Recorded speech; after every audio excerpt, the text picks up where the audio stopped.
Hey everyone, my name is Daniel, an indie game dev working on a shoot 'em up roguelike game called Azure. Before I started game development more than 2 years ago, I already loved to draw, and I still do to this very day. All of the art in my games is made by me, and in my art style there's one super important thing that I just love to play with, which is color. So let's have a look at colors.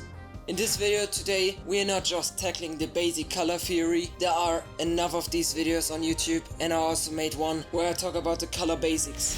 I'm going to have a look at the thing that I like to call extended color theory, but a few topics from the basic color theory as well. This means the topics of today's video are hue, saturation and brightness, the color wheel, color scheme presets, color contrast, color temperature and gradients. Let's begin. When you create digital art, it is a huge advantage to know what the terms hue, saturation and brightness are. In a nutshell, they determine what color you actually choose here. Do you choose a dark red, a vibrant green or a grayish blue? It's all because of these three things. But what are they exactly?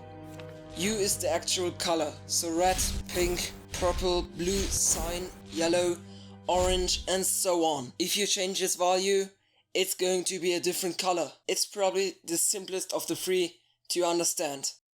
Saturation decides how vibrant the color is. So if it is this green or more this grayish one, the saturation just decides how gray the color is, so it won't change the main tone, which is the hue, and it also won't change how dark or light the color is. This is what the last of the three properties is. The brightness. The brightness is just as sad how dark or how bright a color is. So if you got a dark or light purple, it won't change the hue, even though some people think light red is just pink. That's wrong, and it also won't make the color more grayish when making it darker.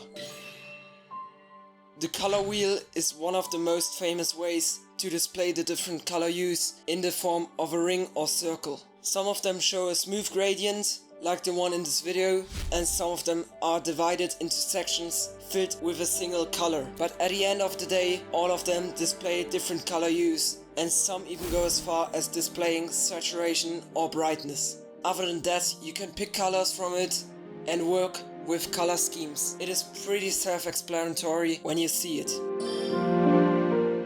Color schemes are just a great starting point for the coloring phase of an artwork. With most schemes, absolute beginners can also add good colors that work really well together to their artwork. For this video, I picked the 4 most important and famous color schemes that you can find on most color scheme generators. By the way, in case you have trouble finding a good color scheme generator, I put a few links in the description.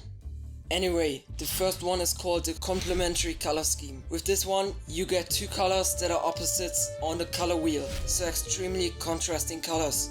But more on that later. Because of that though, they don't look really good when you put them next to each other randomly. That's why I really don't recommend beginners to use this color scheme. Here's an example of what this can look like if you just overlay a gradient with complementary colors on a grayscale image.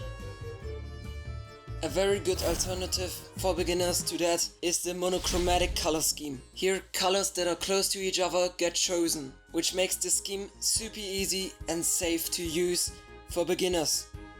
The only disadvantage, for some people at least, is that you're limited to one color tone. If you still want to add some difference to your artwork, you can do that by adding a gradient overlay. This is exactly what I did with my squares only artwork in a past video. Here's the same image from before, but this time overlaid with a monochromatic gradient.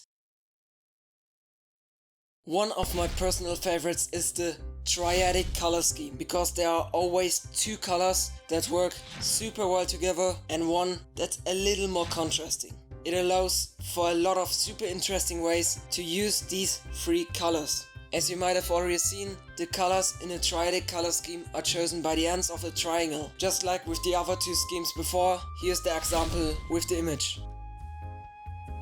Lastly, we got the tetradic color scheme or double complementary color scheme. Its color pickers form a rectangle or square which ends up in 2 close colors and 2 that are opposites of these. Just as the complementary color scheme, this again is quite risky for beginners and I would just never recommend it to them. Once you got a good feel for color and how to make them work with each other, the complementary and tetradic scheme are some of the best, however.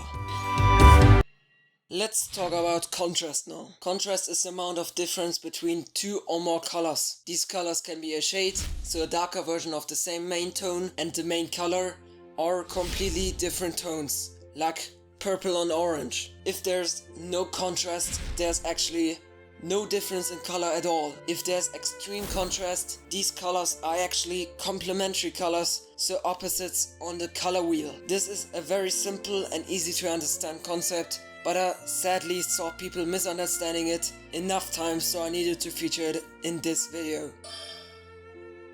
You might have already heard of the fact that colors have a very specific feel, and one of the things that makes some colors feel different than others is the temperature of a color. There are cool and warm colors. Warm colors are all orange and all yellow tones, red tones that are closer to orange, as well as pure red, green tones that are closer to yellow. Cool colors, on the other hand, are all blue, purple, pink and cyan tones, as well as green tones that are closer to blue and pure green. Other than that, you should kind of decide what temperature your artwork has, and that's it with color temperature.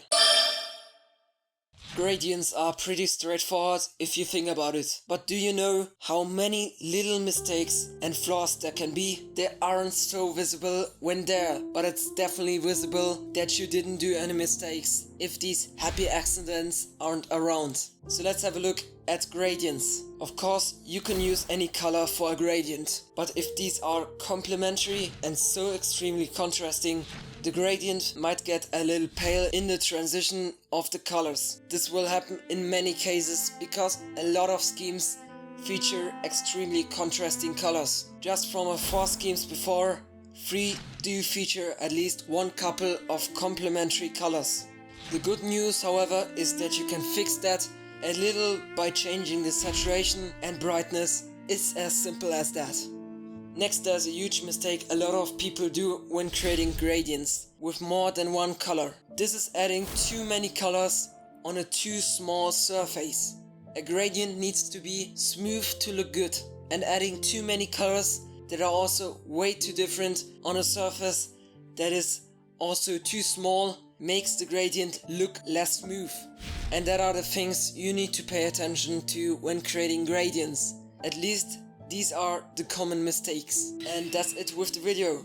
If you enjoyed this video, I'd appreciate so much if you liked, subscribed and maybe shared a little feedback in the comments. I haven't done a color related video in 10 months, so quite a while, and if it is something you're interested in, I can also make these more often. And of course, if you got any questions, try my best to answer. With that, see you next time. Cheers.